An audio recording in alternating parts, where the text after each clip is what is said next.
Bugungi ko'rgan eng zo'r videoim shu bo'ldi. Bitta ko'ring sizdan.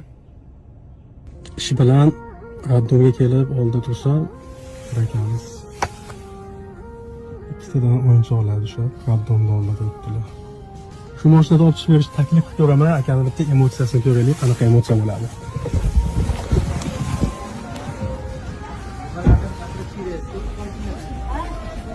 Abi aka. Assalomu alaykum. Aka, sog'lomsiz? Farzandli bo'ldingizmi? Aka, shu mashinada olib chiqib bersan farzandingizni, nima deysiz? Aka, hozir bunga pul yo'q. Bepul olib chiqib bersanchi? Uni cho'nish chaqiramiz, aka, taksi bersin.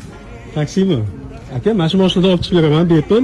Bitta shartimiz bor, faqat duo qilib qo'yasiz, mana shunaqa farzand kutayotganlarni va farzand ilinjida yurgan barcha musulmon odamlarni duo qilib qo'yasiz. Kelishdingmi? Nimaga ikkita shu hozir aka? Yo'q, pulli bo'lsa o'g'ilmi? O'g'il. Gap yo'q aka. Olib chiqing bolalaringizni, men tashab qo'yaman shu mashinaga.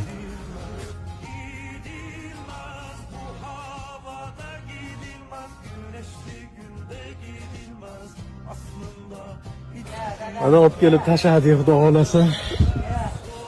Ikkitadan. Hali tog'a bitta duo qiling, hammaga shunaqa o'g'il nasib qilsin. Bismillahirrahmanirrahim. Alhamdulillahi robbil alamin. Parvardigorimga Allohim hammalaringga shunaqa yaxshi farzandlar bersin. Amin. Allohu Allohu akbar. Hammaga nasib qilsin.